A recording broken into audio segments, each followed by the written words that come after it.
بسم اللہ الرحمن الرحیم۔ واقعہ کربلا تاریخ اسلام کا وہ اندھوناک سانحہ ہے جو 10 محرم الحرام 61 ہجری کو عراق میں کربلا کے مقام پر پیش آیا۔ سانحہ کربلا میں امام حسین رضی اللہ عنہ نے اپنے اہل بیت اور رفقا کے ساتھ دین اسلام کی سربلندی کے لیے اپنی جانوں کے نذرانے پیش کیے۔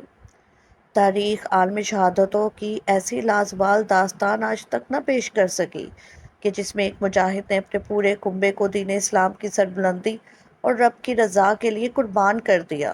حضرت امام حسین رضی اللہ عنہ حضرت کے نواسے حضرت فاطمہ زہرا رضی اللہ عنہ کے لخت جگر، حضور صلی اللہ علیہ وسلم کے نور نظر اور علی مرتضیٰ کے فرزند ارجمند ہیں۔ 5 شعبان سن 6 ہجری میں آپ کی ولادت بسعادت ہوئی۔ حضور صلی اللہ علیہ وسلم کو حسین رضی اللہ عنہ سے بڑی محبت تھی۔ بچپن میں کبھی آپ صلی اللہ علیہ وسلم کے کندھوں پر سوار ہوتے تو کبھی بحالت نماز حضور کی پشت مبارک پر سوار ہوتے اور کبھی آپ کے سینہ اطہر کے ساتھ چمٹے ہوتے تھے۔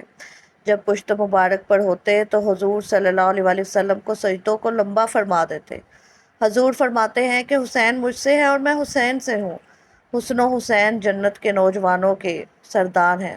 حسین چراغ ہدایت ہیں۔ امیر معاویہ کی وفات کے وقت امام حسین مدینے میں موجود تھے۔ یزید جب تخت نشین ہوا تو اس نے ولی مدینہ ولید بن عتبہ کو حکم دیا کہ حسین رضی اللہ عنہ عبداللہ بن زبیر اور عبداللہ بن عمر سے ان کی خلافت کے لیے بیعت کی جائے۔ ولی مدینہ نے جب ان ہستیوں کو بلا کر جب یزید کا پیغام سنایا تو انہوں نے حالات کے پیش نظر مدینے کو چھوڑ دیا اور مکہ چلے آئے۔ مکہ میں امام موجود تھے تو کوفہ والوں کے خط آنا شروع ہو گئے کہ یزید تخت پر بیٹھ چکا ہے، وہ دین میں طرح طرح کی خرابیاں پیدا کرنے کا مرتکب ہو رہا ہے، اس کے فسق و فجور کو اگر نہ روکا گیا تو دین اسلام کا شرازہ بکھر سکتا ہے۔ ہم آپ کو اپنی پوری معاونت کا یقین دلاتے ہیں، لہٰذا آپ کوفہ تشریف لے آئیں۔ اسی طرح کے مضامین پر مشتمل تقریباً 900 خطوط امام حسین کو موصول ہوئے۔ امام حسین نے کوفہ جانے کا فیصلہ کر لیا۔ صحابہ کرام میں سے کئی لوگوں نے امام حسین کو کوفہ جانے سے منع کیا۔ انہوں نے کہا کہ اس سے قبل بھی کوفہ والے آپ کے بھائی اور والد گرامی کے ساتھ دھوکہ کر چکے ہیں، ان سے کچھ بھی بعید نہیں۔ اب طے یہ پایا کہ امام حسین نے مسلم بن عقیل کو جو ان کے چچا زاد بھائی ہیں کوفہ بھیجا تاکہ وہ وہاں کے حالات کو پرکھیں اور لوگوں سے امام حسین کے لیے بیعت لیں اور حالات اور تمام صورتحال سے امام حسین کو آگاہ کریں۔ امام مسلم کوفہ کے لیے روانہ ہوئے۔ کوفہ پہنچ کر مسلم بن عقیل نے مختار کے گھر پناہ لی۔ بیعت شروع ہوئی تو تقریباً 12,000 کوفیوں نے آپ کے ہاتھ پر امام حسین کے لیے بیعت کی۔ مسلم بن عقیل نے امام حسین کو خط لکھا کہ حالات سازگار ہیں، فوراً تشریف لے آئیں۔ امام اپنے 72 صحاب کو لے کر کوفہ کی جانب روانہ ہوئے۔ امام کوفہ کے لیے روانہ ہوئے تو ادھر کوفہ کے حالات اچانک تبدیل ہو چکے تھے۔ مسلم بن عقیل کی بیعت کی خبر جب یزید تک پہنچی تو اس نے عبید اللہ بن زیاد کو کوفے کا ولی قرار کیا۔ عبید اللہ بن زیاد ظالم ترین شخص تھا۔ اس نے کوفیوں کو ڈرایا دھمکایا اور کہا کہ جس نے بھی یزید کی بیعت توڑی تو میں کورے اور تلوار سے کام لوں گا۔ کوفیوں نے پینترا بدلنا شروع کیا اور بیعت سے پیچھے ہٹ گئے۔ اس دوران امام مسلم اکیلے رہ گئے اور جاسوسیوں کے سبب گرفتار ہوئے۔ عبداللہ بن زیاد نے ان کا سر کاٹ کر دارالعمارت سے نیچے پھینک دیا۔ امام حسین کوفے کی جانب عازم سفر ہوئے تو رستے میں فرزدق شاعر ملا۔ یہ کوفہ سے آ رہا تھا۔ اس نے امام حسین سے کہا کہ کوفیوں نے عقیل سے کی گئی آپ کی بیعت توڑ دی اور امام عقیل کو شہید کر دیا گیا ہے۔ کوفی وہ لوگ ہیں جن کے دل تو آپ کے ساتھ ہیں لیکن تلوار بنو امیہ کے ساتھ۔ امام نے اصحاب سے مشورہ کیا تو کچھ لوگوں نے کہا کہ واپس لوٹ جانا چاہیے۔ مسلم بن عقیل کی قرابت داروں نے کہا کہ ہم عقیل کا قصاص لیں گے۔ امام کا قافلہ کوفہ کی جانب روانہ ہو گیا۔ سب سے پہلے حرب بن یزید نے امام کا راستہ روکا۔ اس کے بعد عبید اللہ بن زیاد نے 4,000 کی مزید کمک دے کر عمر بن سعد کو حضرت حسین رضی اللہ عنہ کے مقابلے پر بھیجا گیا۔ امام حسین نے ان کے سامنے اپنی شرائط پیش کی کہ یا مجھے یزید کے پاس لے جانے دیا جائے یا واپس جانے دیا جائے، یا جہاں کسی سرحد پر جہاد ہو رہا ہو وہاں کی جانب جانے دیا جائے۔ امام حسین کے کوفیوں کے خطوط کے وہ تھیلے بھی عمر بن سعد کو دکھائے جو انہوں نے امام کو آنے کے لیے لکھے تھے۔ عمر بن سعد نے عبداللہ بن زیاد کو خط لکھا اور حسین کی 3 شرائط بیان کی تو عبداللہ بن زیاد نے مطمئن ہو کر معاملہ بات چیت کے ذریعے حل ہو جائے گا۔ شمردی، جو اس وقت دربار میں موجود تھا، اس نے عبداللہ بن زیاد سے کہا کہ کیا آپ حسین کو دوبارہ مہلت فراہم کر رہے ہیں کہ وہ آئندہ بھاری طاقت اور جمعیت اکٹھا کر کے ہمارے مقابلے پر آ جائے؟ اگر آج امام حسین کو جانے دیا تو آپ لوگ ان پر کبھی قابو نہ پا سکو گے۔ شمر کے ان الفاظ نے عبیداللہ بن زیاد کے ذہن کو تبدیل کر دیا۔ اس نے شمر کو خط بھیجا اور کہا کہ یہ خط عمر بن سعد کو دینا، اگر وہ ہمارے حکم کو بجا لائے تو ٹھیک، ورنہ اس کو قتل کر کے خود لشکر کے امیر بن جانا۔ 7 محرم کو امام حسین کے لشکر پر پانی بند کر دیا گیا۔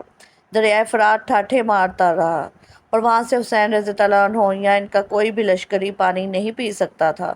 فوج اشکیا فرات کے کنارے موجود ہے۔ حسین پر پانی کی مکمل بندش ہے۔ جناب میر انیس اپنا مرثیہ میں اس منظر کو کچھ اس طرح بیان کرتے ہیں: 9 محرم کو شمر کربلا پہنچ گیا۔ امام حسین کی کچھ دیر کے لیے آنکھ لگی تو اٹھ کر اپنی صاحبزادی حضرت زینب سے کہا کہ مجھے خواب میں رسول اللہ صلی اللہ علیہ وسلم کی زیارت ہوئی ہے اور انہوں نے کہا ہے کہ تم ہم سے ملنے والے ہو۔ اس کے بعد امام حسین نے اپنے اصحاب کے سامنے ایک تقریر کی، ان کا شکریہ ادا کیا اور کہا کہ تم نے میرا بڑا ساتھ دیا ہے۔ یہ فوج اشکیا میرے خون کی پیاسی ہے۔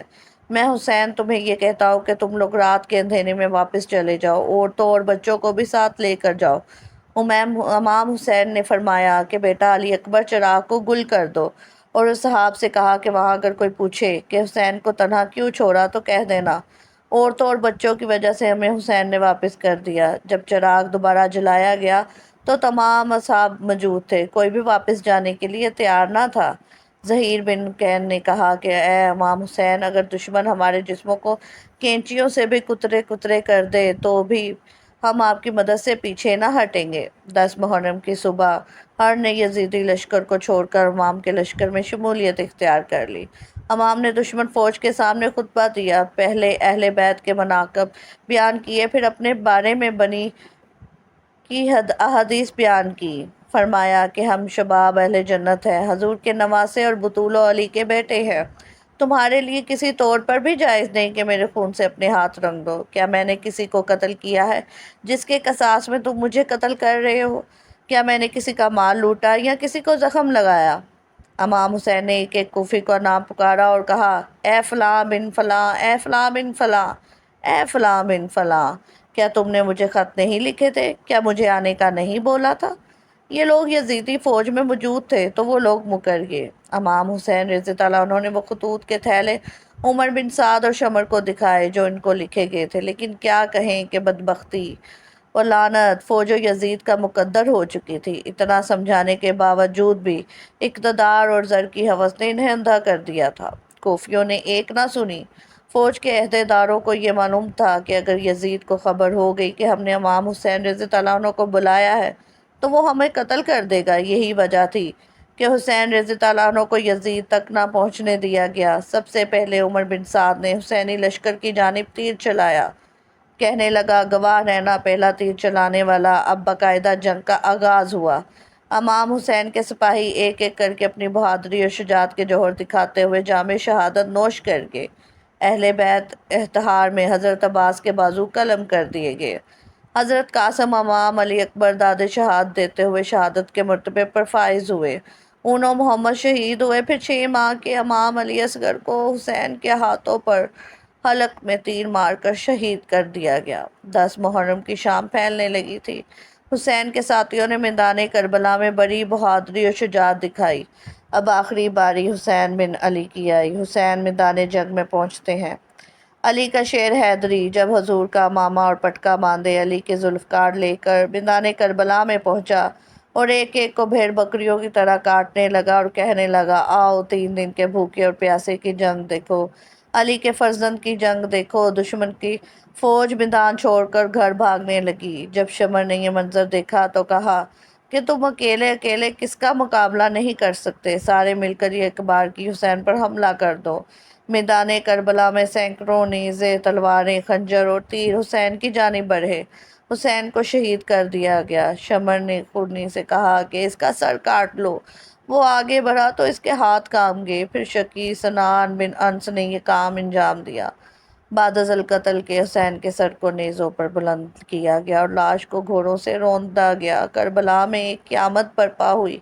خیام حسینی کو آگ لگا دی گئی۔ حسین کا سر جب یزید کے دربار میں پہنچا تو اس نے سر اقدس حسین کے ہونٹوں پر چھری ماری اور کہا کہ ہم کامیاب ہوئے۔ زید بن ارقم صحابی رسول جو اس موقع پر دربار میں موجود تھے، انہوں نے کہا، او بدبخت، چھری ہٹا لے، میں نے نبی کو دیکھا ہے کہ وہ ان ہونٹوں کو چوما کرتے تھے۔ یزید کی بیوی حندہ بنت عبداللہ نے جب یہ خبر سنی کہ یزید نے امام حسین کو شہید کر دیا تو وہ دربار میں جا پہنچی اور یزید کو لعن طعن کرنے لگی۔ یزید نے پینترا بدھا اور کہنے لگا، خدا غارت کرے ابن زیاد کو کہ اس نے جلدی جلدی میں امام حسین کو قتل کر دیا۔ ان اللہ و انا الیہ راجعون۔ جب حضرت حسین رضی اللہ عنہ کو کٹا سر لے کر ان کی بہن زینب مدینہ پہنچی، کربلا کے میدان میں حضرت حسین کا سر کاٹ کر دشمنوں کا لشکر اپنے بادشاہ یزید کے محل کی طرف چلا۔ محل میں ایک فوجی نے یزید کے سامنے حضرت حسین رضی اللہ عنہ کا کٹا سر رکھ دیا۔ حضرت حسین کا کٹا سر دیکھ کر یزید بہت خوش ہوا، پھر اس نے اپنے ہاتھ میں ایک چھری لے کر حضرت حسین کے سر پر ماری اور کہنے لگا، اے لوگو، دیکھ لو، جو بھی میری مخالفت کرے گا اس کا یہی انجام ہوگا۔ حضرت حسین رضی اللہ عنہ کے سر کی ایسی بے حرمتی دیکھ کر دربار میں موجود ایک یہودی کہنے لگا، اے لوگو، میں حضرت داؤد علیہ السلام کی نسل سے ہوں اور 14 پشتوں کے بعد میرا نسب حضرت داؤد علیہ السلام سے ملتا ہے، تو اے لوگو، میرے اور حضرت داؤد علیہ السلام کے بیچ میں 14 پشتوں کا فاصلہ ہے، پھر بھی میری قوم کے لوگ میری بہت عزت کرتے ہیں، اور ایک تم لوگ ہو کہ اپنے ہی نبی کے نواسے کا سر کاٹ دیا اور آج دربار میں بیٹھ کر اس کے ساتھ ایسی بے حرمتی کر رہے ہو۔ تم کیسے اپنے نبی کے سچے عاشق ہو؟ حضرت حسین رضی اللہ عنہ کی بہن حضرت زینب اپنے بھتیجے امام زین العابدین کو پکڑ کر روئے جا رہی تھیں اور اپنے بھائی حضرت حسین کے کٹے سر کی بے حرمتی دیکھ کر اللہ سے فریاد کر رہی تھیں کہ تبھی یزید نے حضرت زین العابدین سے کہا کہ تم نے دیکھ لیا، تیرے باپ نے میری مخالفت کی تو اللہ نے اس کا کیسا انجام کیا۔ اس پر حضرت زین العابدین نے قرآن کی ایک آیت پڑھ کر جواب دیا کہ اے یزید، دنیا میں جو کچھ بھی ہوتا ہے سب میرے اللہ کے حکم سے ہوتا ہے۔ تو یزید نے جواب دیا کہ یہ سب کچھ تم لوگوں کے ہی کرتوتوں کی وجہ سے ہوا ہے۔ اور پھر یزید نے حضرت زینب کے ہاتھ میں ان کے بھائی حضرت حسین کا سر رکھتے ہوئے کہا کہ اب تم لوگ عزت کے ساتھ اپنے گھر مدینہ جا سکتے ہو۔ اور پھر حضرت زینب روتی ہوئی اپنے گھر والوں کے ساتھ مدینہ کی طرف چل پڑی۔ حضرت زینب سارے راستے بھر اپنے بھائی حضرت حسین کا کٹا سر دیکھ کر روتی جا رہی تھی۔ آخر یہ لوٹا ہوا قافلہ کئی دنوں کے سفر کے بعد مدینہ پہنچا۔ جب لوگوں کو خبر ہوئی کہ دشمنوں نے حضرت حسین رضی اللہ عنہ کا سر کاٹ دیا ہے تو لوگوں میں قہرام مچ گیا اور ہر گھر سے رونے کی آوازیں آنے لگی۔ سارے مدینے کے لوگ سمٹ کر حضرت زینب کے پاس پہنچے۔ حضرت زینب بہت خاموش تھی، کسی سے بات نہیں کر رہی تھی۔ حضرت حسین کا کٹا سر ان کے ہاتھوں میں تھا اور آنکھوں سے آنسو جاری تھے۔ اچانک حضرت زینب اپنے بھائی حضرت حسین کا کٹا سر لے کر اپنے نانا حضور صلی اللہ علیہ وسلم کی قبر کی طرف چل پڑیں۔ جب حضرت زینب حضور صلی اللہ علیہ وسلم کی قبر پر پہنچی تو آنکھوں سے بے اختیار آنسو بہنے لگے۔ پھر انہوں نے حضور صلی اللہ علیہ وسلم کی قبر کے پاس حضرت حسین کا کٹا سر رکھتے ہوئے ایسے الفاظ کہے کہ جنہیں سن کر سارے مدینہ والے رونے لگے۔ حضرت زینب نے حضور صلی اللہ علیہ وسلم کی قبر کے سامنے کھڑے ہو کر کہا کہ اے میرے نانا جان، کہ کاش آپ زندہ ہوتے تو دیکھ لیتے کہ دشمنوں نے آپ کے پیارے حسین کا کیا حال کیا ہے۔ اسے قتل کر دیا، اس کے جسم پر گھوڑے دوڑا دیے، اور جب اس سے بھی دل نہ بھرا تو دشمنوں نے آپ کے پیارے حسین کا سر ہی کاٹ دیا۔ حضرت زینب اپنے نانا حضور صلی اللہ علیہ وسلم کی قبر کے سامنے کھڑی فریاد کر رہی تھیں اور آنکھوں سے مسلسل آنسو جاری تھے۔ مدینہ والا بھی سب پیچھے کھڑے تھے، حضرت زینب کی دکھ بھری فریاد سن کر رو رہے تھے۔ آخر شام ہوتے ہوتے حضرت حسین کا کٹا سر ان کی امی حضرت فاطمہ رضی اللہ عنہ کی قبر کے بغل میں دفن کر دیا گیا۔ جن لوگوں نے حضرت حسین کو اس بے دردی کے ساتھ قتل کیا تھا تو اللہ نے ان سبھی لوگوں کو اسی دنیا میں سزا دی۔ کربلا کے میدان دشمنوں میں سے ایک آدمی جس کا نام ابن حجویرہ تھا، اس نے حضرت حسین رضی اللہ عنہ کو پکار کر انہیں گالیاں دی اور برا بھلا کہا۔ تو حضرت حسین نے ان کے لیے بد دعا کی اور کہا کہ اے ابن حجویرہ، اللہ تیرے جسم کے ٹکڑے ٹکڑے کر دے، پھر اسی وقت ابن جویرہ کا گھوڑا پاگل ہو کر ادھر ادھر بتکنے لگا۔ گھوڑے کے بتکنے کی وجہ سے ابن جویرہ کا پیر پھسلا اور وہ گھوڑے سے گر گیا، لیکن اس کی ایک ٹانگ گھوڑے میں بندھی زین میں پھنس گئی۔ پھر وہ پاگل گھوڑا اسے گھسیٹتے ہوئے پتھروں کے اوپر دوڑنے لگا۔ وہ گھوڑا ابن جویرہ کو گھسیٹتا ہوا اتنی تیزی سے دوڑ رہا تھا کہ پتھروں کی چوٹ سے ابن جویرہ کا جسم کٹ کٹ کر گرنے لگا اور آخر اس کا جسم سارا کٹ کر ختم ہو گیا۔ صرف اس کی وہ ٹانگ بچی کہ جو اس گھوڑے کی زین میں پھنس گئی تھی۔ جس وقت کربلا کے میدان میں حضرت حسین رضی اللہ عنہ 3 دنوں کے پیاسے دریا کے کنارے بیٹھ کر پانی پینے جا رہے تھے تو اسی وقت دشمنوں میں سے ایک آدمی جس کا نام ابن نمیر تھا، اس نے حضرت حسین کے منہ کی طرف ایک تیر چلایا اور وہ تیر سیدھا آ کر حضرت حسین کی گردن میں لگتا ہوا دوسری طرف نکل گیا، جس کی وجہ سے حضرت حسین پانی نہ پی سکے اور ان کی گردن سے خون بہنے لگا۔ حضرت حسین رضی اللہ عنہ نے ابن نمیر سے کہا کہ اے ظالم، جیسے تو نے مجھے پانی پینے نہیں دیا، ایسے ہی اللہ تجھے ہمیشہ پیاسا رکھے۔ حضرت حسین کی اس بد دعا کا اس دشمن پر ایسا اثر ہوا کہ وہ چاہے جتنا پانی پی لیتا پھر بھی اس کی پیاس نہ بجھتی۔ آخر اسی دن شام کو اس نے اتنا زیادہ پانی پی لیا کہ اس کا پیٹ پھٹ گیا اور اس کی موت ہو گئی۔ دشمنوں کا سردار ابن زیاد کے جس نے حضرت حسین رضی اللہ عنہ کو سر کاٹنے کا حکم دیا تھا اور اسی کے حکم پر فوجیوں نے حضرت حسین کا سر کاٹا تھا، تو ابن زیاد کا نوکر بیان کرتا ہے کہ جب ابن زیاد حضرت حسین کا سر کاٹ کر شام کو اپنے محل پہنچا تو میں بھی اس کے ساتھ تھا۔ جیسے اس نے محل کے اندر قدم رکھا تو اچانک سامنے سے ایک آگ کا شعلہ اس کی طرف لپکا۔ قریب تھا کہ وہ آگ میرے سردار ابن زیاد کو جلا کر ختم کر دیتی، لیکن تبھی اچانک وہ آگ غائب ہو گئی۔ ابن زیاد نے مجھ سے کہا کہ اے آدمی، کیا تم نے بھی ابھی وہ آگ دیکھی جو ابھی میری طرف لپکی تھی؟ تو میں نے کہا ہاں میرے سردار، مجھے بھی وہ آگ نظر آئی تھی۔ تو ابن زیاد نے مجھ سے کہا کہ یہ بات کسی کو بھی مت بتانا، اس کو راز ہی رکھنا۔ حضرت سفیان ثوری فرماتے ہیں کہ حضرت حسین کو قتل کرنے والے دشمنوں میں سے میں نے 2 لوگوں کا بہت برا انجام دیکھا۔ ایک تو ان میں ایک ایسا آدمی تھا جس کی شرمگاہ اپنے آپ بہت زیادہ بڑھتی جا رہی تھی اور وہ شرم سے لوگوں کے بیچ نہ جاتا، اپنے گھر میں ہی بیٹھا رہتا، اور دوسرے آدمی کا انجام میں نے ایسا دیکھا کہ اسے اتنی زیادہ پیاس لگتی تھی کہ وہ چاہے سارے دریا کا پانی پی لیتا پھر بھی اس کی پیاس نہ بجھتی۔ آخر ایک دن اس نے اتنا زیادہ پانی پی لیا کہ اس کا پیٹ ہی پھٹ گیا، اس کی موت ہو گئی۔ حضرت ابو قبیل فرماتے ہیں کہ کربلا کے میدان میں دوپہر کے وقت حضرت حسین کو شہید کیا گیا تھا، تو جس وقت حضرت حسین کو شہید کیا گیا تو اچانک سورج گرہن ہونے لگا۔ پھر سورج چھپتے چھپتے اتنا زیادہ چھپ گیا کہ دوپہر کے وقت رات کی طرح اندھیرا ہو گیا اور آسمانوں میں تارے نظر آنے لگے اور ہمیں ایسا لگنے لگا کہ شاید قیامت آ گئی ہے۔ امام ظہری فرماتے ہیں کہ جس دن حضرت حسین کو شہید کیا گیا اس دن بیت المقدس میں بھی جو بھی کنکریاں پتھر اٹھایا جاتا تو اس کے نیچے تازہ خون ملتا تھا، اور پھر 3 دنوں تک آسمان ایسا لال پڑ گیا کہ ہمیں ڈر لگنے لگا کہ شاید اب قیامت قائم ہو جائے گی۔ اللہ پاک ہمیں دین کی مکمل سمجھ فرمائے، ہمیں اہل بیت سے سچی محبت عطا فرمائے اور ہمارا خاتمہ ایمان پر فرمائے، آمین۔ ناظرین، کمنٹ باکس میں اللہ تعالیٰ کے 99 ناموں میں سے ایک نام ضرور ٹائپ کریں۔